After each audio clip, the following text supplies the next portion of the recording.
Today, we are going to, well, Richard is going to just lay low. Every day, every night, we say, I think tomorrow we need to just not do anything. And then inevitably he feels a little better and he says, oh, well, let's just do this. And then that night he feels awful. And I think he just really, his body needs to heal and do nothing. So I'm going to go and see if there's I don't know, what's around here. Maybe there's or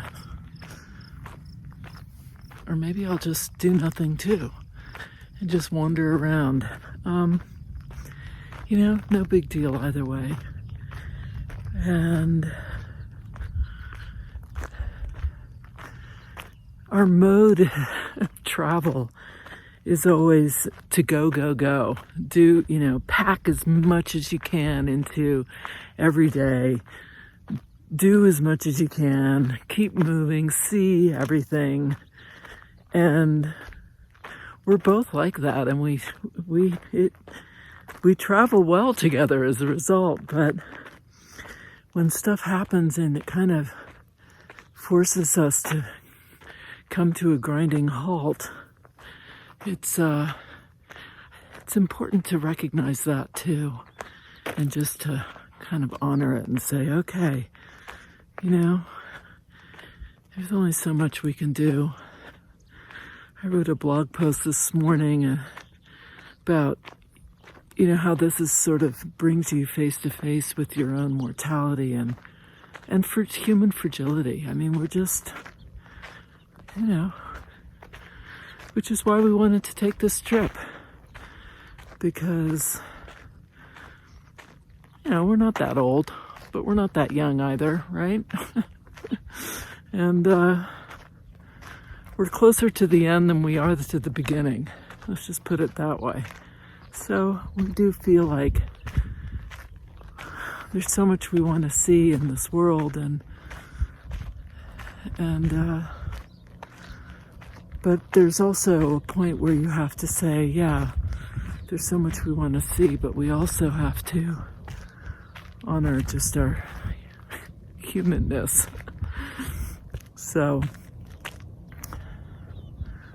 we'll see what happens. It's a beautiful day and it's going to be warm today. This is going to be the first really warm day since we arrived. It's supposed to go up into the 80s, which will be a nice change.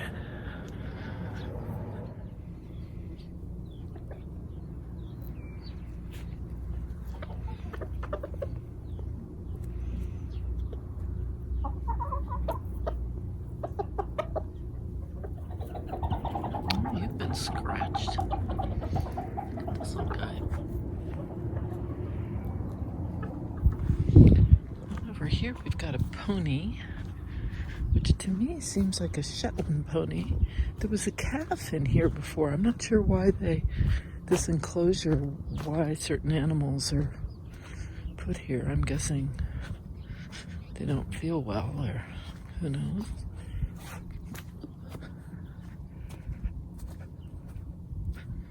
Hi, baby.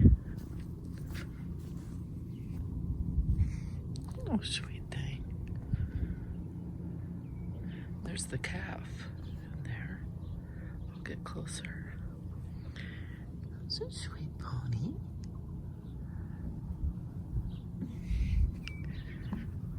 They do, I've seen a lot of some big buses with kids, so I think they do some youth groups or something. What's in here? Oh, these are little bunnies. Hi, little guys. The bison have been out there every day. I don't see them now. It's a lot of property to roam. Oh, look at this guy. Hi. Hello.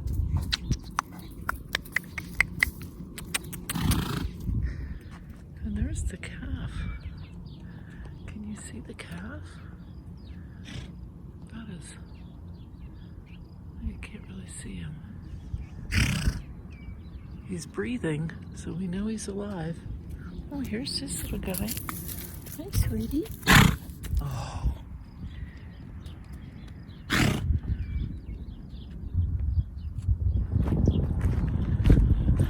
Well, I'm going back to get a hat. And I think I'll just kind of wander around and maybe answer some emails that I need to answer. Do stuff like that. I might even get some stitching done. There's a little bench on the porch of our little cabin, and I think it's the perfect bench to sit and do a little stitching while gazing out at this pasture that has had bison in it, but not today. So a very low-key day. Go check on my husband and see how he's doing. I'm standing out here on our little cabin porch, and it's just about 2.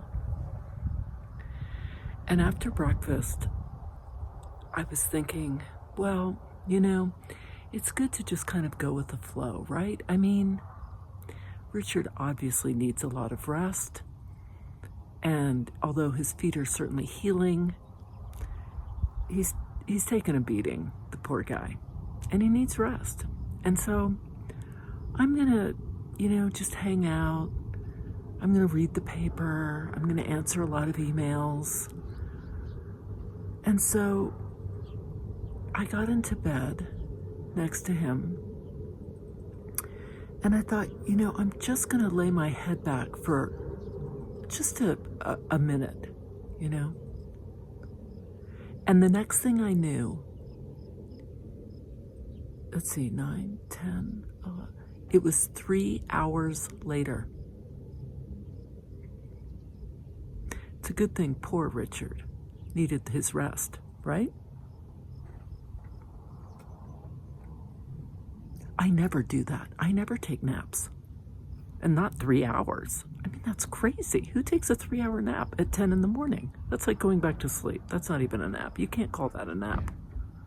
That's technically going back to sleep. Obviously, we needed this day of rest. So as you can see, I haven't really made much, there hasn't been a lot of movement around here. And I actually just got out of the tub. Richard's still in the tub. And I took another nap. So after breakfast, I went basically back to sleep. I mean, we really can't call that a nap. It was 3 hours. And then I kind of, did stuff on business stuff. And then I lay down and I thought, and I got some stitching done. A little bit, not much. Even that felt too strenuous, And then I lay in bed, fully intending to just sort of, lie there for a second to keep Richard company, really. I mean, it's important, to be of service. And then I fell back asleep. I said to my husband, do you think I have narcolepsy? He said, no. So. And then, whenever I put my hair back in that scrunchie, you know what he does? He says, neon lime. And I respond with chartreuse. So this will be a running joke that could go on for quite some time, given our particular sense of humor. This is the sort of thing that amuses us. So I can't go back to sleep, but I have to say, I am exhausted. And obviously, we really needed this day. But Richard said to me at one point, I'm feeling a little guilty that we're just lying around here all day. And I said, I know. We're supposed to be doing stuff. He said, yeah. Then he said, well, maybe we should drive to the Grand Canyon. And I looked at him and I said, yeah, no. That's 2+ hours away, just one way. And he said this at 2:30, 2:45. And I'm thinking, right, that's what I mean, anyway. So I nipped that idea in the bud. And I think those of you who've been watching and seeing, seeing the trajectory of this trip, you'll be applauding me for having nipped that one in the bud, right? It was good. So I don't think we're going to be doing much. Hanging out. The adventure continues.